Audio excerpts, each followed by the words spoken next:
King Charles II's Mistresses.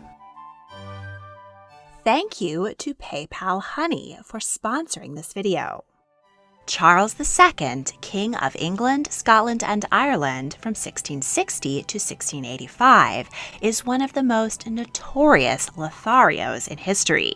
The swarthy sovereign started early and continued making love, sometimes multiple times a day, until the week he died at 54. His court was famous for its flagrant hedonism, and he took both noble ladies and commoner actresses to bed. The women were certainly up for it. They took advantage of the charming king's affections to gain wealth and power they would not have had access to otherwise. Those who were fortunate enough to bear the king one of his 13 illegitimate children saw their offspring elevated to the peerage. Let's meet the 14 known mistresses of King Charles II. Christabella Wyndham's father was a Puritan who was arrested for insulting King Charles I. Christabella was a famous beauty and overcame her family's disgrace by marrying a royalist member of parliament. When the king's eldest son, Prince Charles, was born in 1630, it was feared that he would be corrupted if he drank the blasphemous breast milk of his Catholic mother, Henrietta Maria of France. So, as was tradition, the infant prince was handed over to a wet nurse, Christabella Wyndham. At the prince's baptism, she was gifted a chain of rubies from Queen Marie de' Medici of France, Charles's maternal grandmother. Christabella remained Charles's caring nurse and raised him until the age of 5, when she left the royal court. Meanwhile, King Charles I got into a dispute with Parliament over who could raise taxes, which resulted in the English Civil War. His Majesty's Cavaliers and the parliamentarian Roundheads fought bloody battles for 9 years. In the midst of the conflict, the king sent his 15-year-old son and heir, Charles, Prince of Wales, to represent him at the Cavalier stronghold of Bridgewater Garrison, which was under the command of Christabella Wyndham's husband. The prince was reunited with his former wet nurse, and they began a romantic relationship. Today, we might consider Christabella as Charles's abuser rather than his first mistress. But 17th century morality didn't see it that way. The affair was scandalous, not because he was so young and Christabella was at least 16 years his senior, or because she had been his wet nurse, but because they showed affection in public, including Mrs. Wyndham diving across the room and covering his face with kisses. The prince's royal minders strongly objected to his youthful rebellion. Christabella and Charles parted ways, but she used his affection for her for many years to gain promotions for her husband. Christabella lived to the age of 90. As the tides of war turned against his father, Charles, his mother and siblings, fled for the continent. There, the prince moved back and forth between the courts of his first cousin, King Louis XIV of France, and his sister's new husband, William II, Prince of Orange, ruler of the Netherlands, trying to gain support for his father's war. Lucy Walter was born into Welsh gentry. She had no formal education but received etiquette lessons. When she was 10, her parents separated, and her mother took her and her 2 brothers to London. After a long legal battle with their father, the family was broke. A politician recorded that he had purchased 17-year-old Lucy's virginity for 40 gold coins. Next, she set sail alone for the Dutch Republic in the hopes of finding a wealthy lover. She managed to charm her way into 18-year-old Prince Charles's bed while he was visiting the Dutch court in May of 1648. They had another whirlwind liaison during a visit in September. In April 1649, Lucy gave birth to a son, James. Charles acknowledged the baby as his first illegitimate child. In 1649, King Charles I finally lost the English Civil War. He was arrested, put on trial, and beheaded. His family and much of Europe were horrified, and his eldest son was now considered King Charles II by royalists. But he remained in exile as Parliamentarian General Oliver Cromwell took over the country and declared himself Lord Protector. Lucy left her son in the care of a wet nurse and went to France to see Charles. He soon left for Scotland to raise support to try and retake the throne. While Lucy was gone, her baby was kidnapped and was missing for 10 days, but was later found. She became paranoid about his safety. She loved her son, but also recognized that he was her ticket to a better life. She brought him to Paris and set out to find a new, wealthy lover to protect them both while Charles was away. An Irish viscount fit the bill, and Lucy gave birth to a daughter, Mary. Charles was defeated in Scotland and forced to return to the continent, but he made it clear that he was no longer interested in Lucy. She could never accept his dismissal. Her numerous lovers and scandals embarrassed the English royal family. Charles's friends persuaded her to return to London, offering her cash, a pearl necklace, and the promise of an allowance. She and her children lived over a barber shop, but the Republican government suspected her of being a royalist spy, and she was locked up in the Tower of London. Prince Charles wanted custody of his eldest son and ordered 8-year-old James to be kidnapped again and brought to Paris. Lucy was dying of venereal disease and wrote her last confession, in which she claimed that she and the prince had been secretly married. She died in Paris at the age of 28. Jane Roberts was the daughter of a clergyman and had a brief affair with the prince while he was in exile in France. She died young. Elizabeth Killigrew was an English courtier and the sister of playwright Thomas Killigrew. At 17, she was wed to an Irish landowner, and the pair moved to the French court, where Elizabeth served as a maid of honor to Charles's mother, Queen Henrietta Maria. She soon fell for the dashing prince's charms. She gave birth to Charles's second recognized child, a daughter Charlotte. Years later, when Charles became king, he thanked Elizabeth for her service by raising her husband to the Irish peerage, creating him Viscount Shannon. Elizabeth died at the age of 58.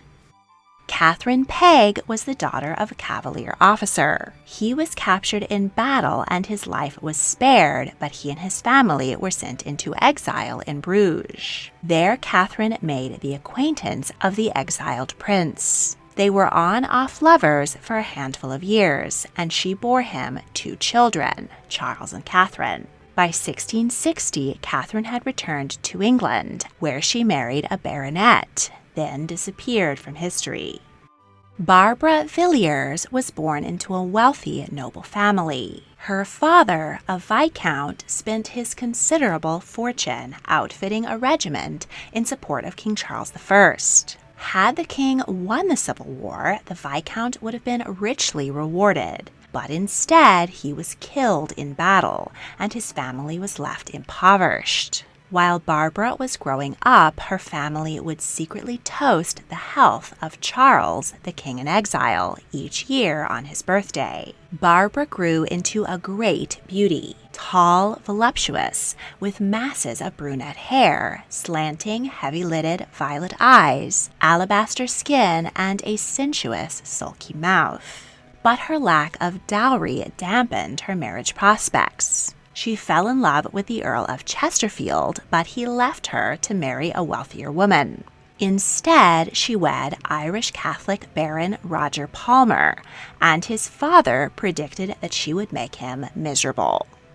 Oliver Cromwell died in 1658, and his son was ineffectual. Word around London was that Parliament was considering inviting the prodigal prince back to restore the monarchy. In 1659, a group of supplicants, including Roger and Barbara Palmer, set sail for Europe to ingratiate themselves with the soon-to-be sovereign.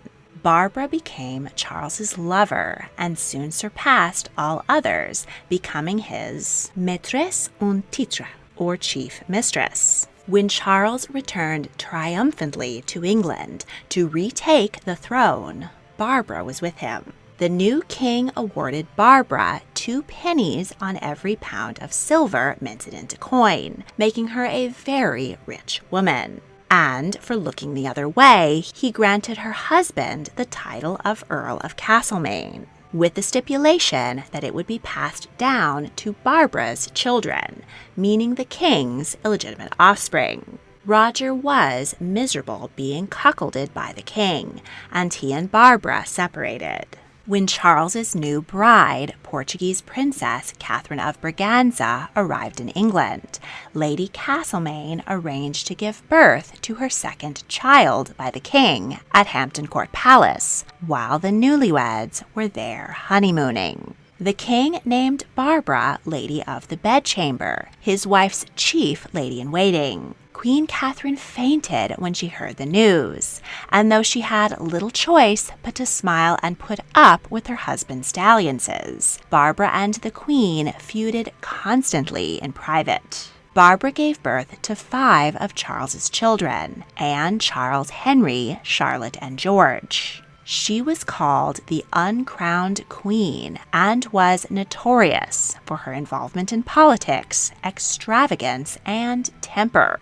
She helped herself to money from the privy purse and took bribes from the Spanish and French. She was as fun-loving as her benefactor and was described by many as having a heart to match her temper. While attending a theatrical performance, a scaffolding collapsed onto a crowd of people, and Barbara was the only lady who rushed forward to help, saving an injured child.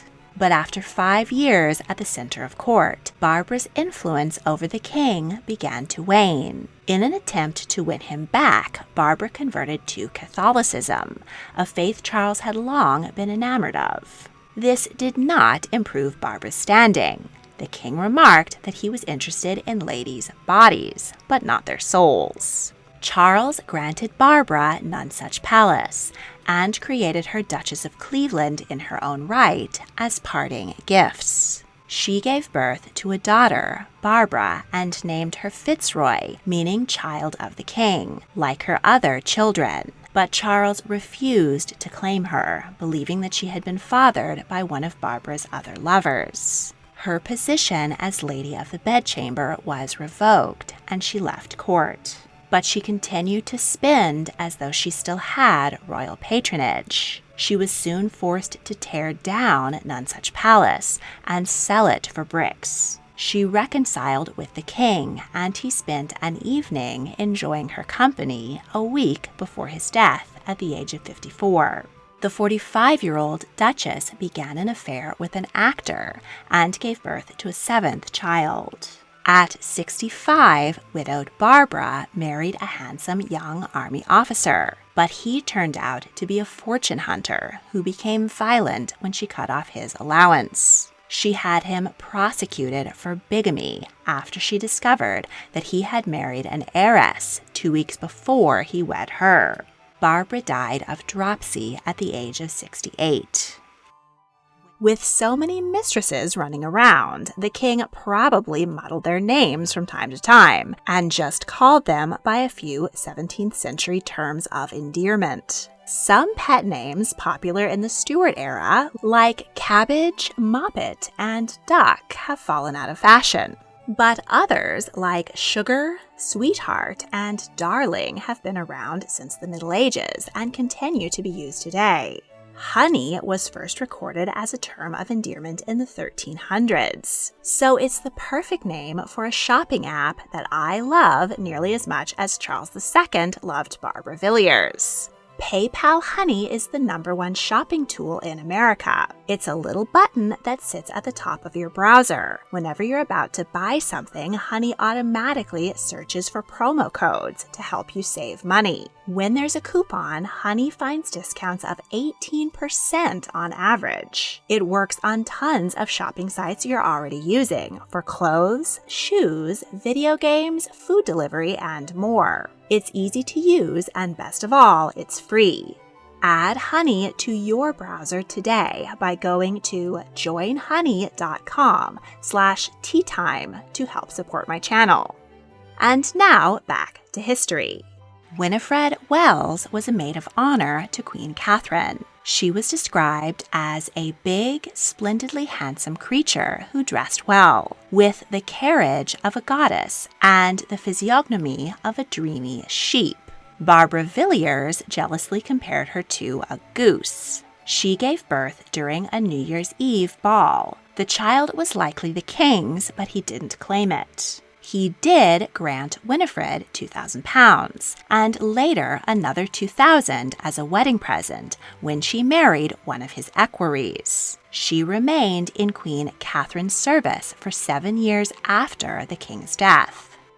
Frances Stuart had the distinction of not becoming one of Charles's mistresses. But that's not for lack of trying on his part. Her father was court physician to Charles's mother, and she was a lady-in-waiting to both Henrietta Maria and Catherine of Braganza. She was considered the greatest beauty at court, but was also noted for her childish silliness. Charles admired her greatly, though she refused to sleep with him unless they were married. Much like Henry VIII and Anne Boleyn, Charles considered divorcing his childless Queen Catherine to marry Frances. But the plan never came through. She instead married the king's cousin, Charles Stuart, Duke of both Richmond and Lennox. They had no children, likely because the king often sent his cousin away on diplomatic missions, so he could continue to attempt to seduce his wife.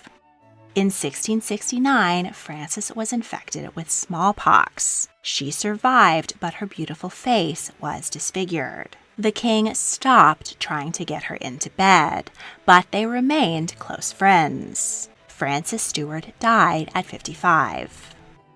Mary Bagot was the daughter of a colonel. Her remarkable beauty won her a place at court and in the king's bed. She was one of the 12 Windsor Beauties, a set of portraits painted by court artist Sir Peter Lely to immortalize the most beautiful women of King Charles's court. Barbara Villiers and Frances Stuart were also numbered among the beauties. The other 7 ladies managed to avoid having affairs with His Majesty, at least that we know of. Mary wed 2 earls but died at 34. King Charles II was called the Merry Monarch because he reopened the theaters and brothels closed by Cromwell, and because he loved a good time.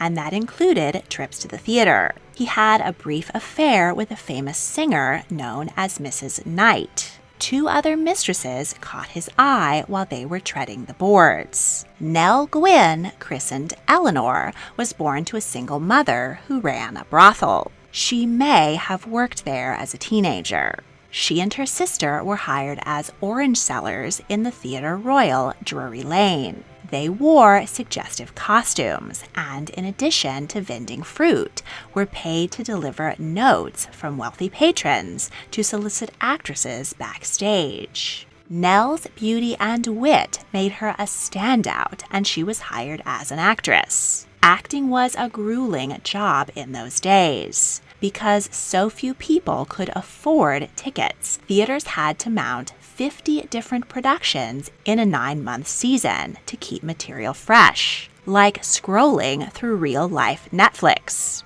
Actors were required to memorize numerous scripts back-to-back, and Nell was illiterate. She managed to memorize her lines all the same and became a fixture of the stage. She was particularly skilled in comic roles and was dubbed Pretty Witty Nell. She was willing to have affairs with the theater's wealthy clientele for a fee. In 1665, bubonic plague decimated London, and theaters were shuttered. King Charles hired several members of the Royal Theatre Company, including Nell, to keep him entertained at his country palaces. When theaters reopened, Nell's star continued to climb. One of the king's advisors wanted to supplant his mistress, Barbara Palmer, and approached Nell about seducing the king. Nell was seated in a box next to His Majesty while watching a performance, and Charles was far more interested in flirting with her than in the show. Afterward, he invited Nell out to dinner with his entourage. They had a marvelous time until the king realized that he hadn't brought any money, and Nell had to foot the bill. She continued to act as she didn't expect the royal affair to last, but last it did for 17 years. Nell gave birth to 2 sons, Charles and James. She was his favorite commoner mistress, while French aristocrat Louise du Querouaille became the main mistress at court. The two were polar opposites. Louise was prim and proper, while Nell was a crack wit and loved to gamble and swear. Nell called Louise Squintabella and the Weeping Willow. While riding in her carriage, Nell was mistaken for Catholic Louise. She stuck her head out the window and yelled to the crowd, "You are mistaken. I am the Protestant whore." Nell retired from the theater, and Charles gave her a townhouse in London and 2 country houses where she frequently entertained him. The king commissioned a nude portrait of Nell and had it hung behind a landscape, which he swung back to show favored guests the beautiful body of his mistress. While on his deathbed, King Charles told his brother James, "Let not poor Nellie starve." 2 years later, Nell, only 37, suffered a stroke which left her paralyzed. She died a few months later from syphilis. Louise du Querouaille was born into a noble French family. She was a lady-in-waiting to Charles II's youngest sister, Henrietta, who was wed to King Louis XIV's younger brother, Philippe, Duc d'Orléans. Louise's family threw her in the way of the French king, in the hopes that she might become a royal mistress, but she failed to gain his attention. While on a journey to England, Henrietta died suddenly at 26, leaving her lady, Louise, unprovided for. King Charles offered her a place as a lady-in-waiting to his own wife. Louise hid her cleverness and strong will behind her childlike beauty, and before long she had the king wrapped around her finger. She replaced Barbara Palmer as his new maîtresse en titre.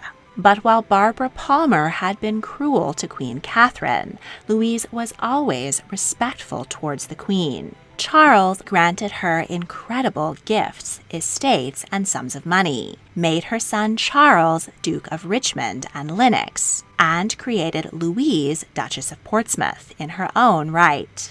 The king called her Fubs, an endearment meaning chubby, and he christened the HMY Fubs in her honor.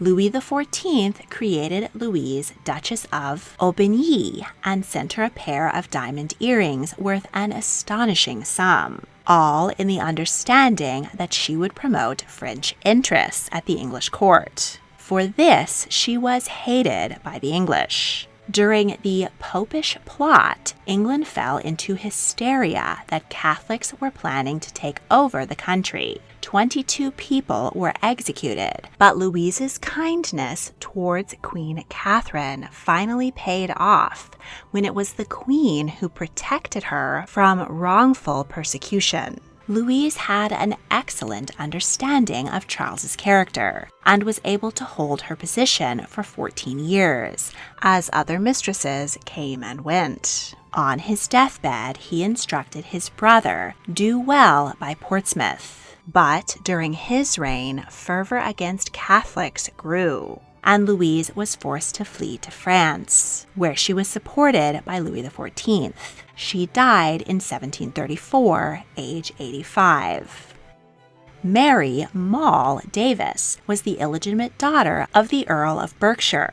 At 15, she became an actress. She met the king at the theater or in a coffee house and became his lover. She flaunted the fine carriage, clothes, and ring he gifted her, and gained a reputation for vulgarity and greed. Mall gave birth to a daughter, Mary, who was claimed by the king. But her rival in both acting and romance, Nell Gwyn, invited Mall to tea hours before Mall had a date with His Majesty. Nell served tea cakes laced with laxatives, and the resulting indigestion cooled the king's passions. As the king's former mistress, her acting career flourished. She continued to appear in royal command performances for years to come. She married a French composer and lived to the age of 60.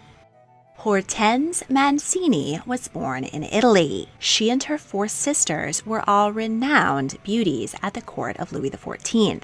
Charles met her while in exile and proposed marriage. However, her uncle refused the offer as he didn't believe the young man had good prospects. He regretted his decision when Charles regained the English throne a few months later. Her uncle offered a sizable dowry, but the newly minted English king declined to make Hortense his queen.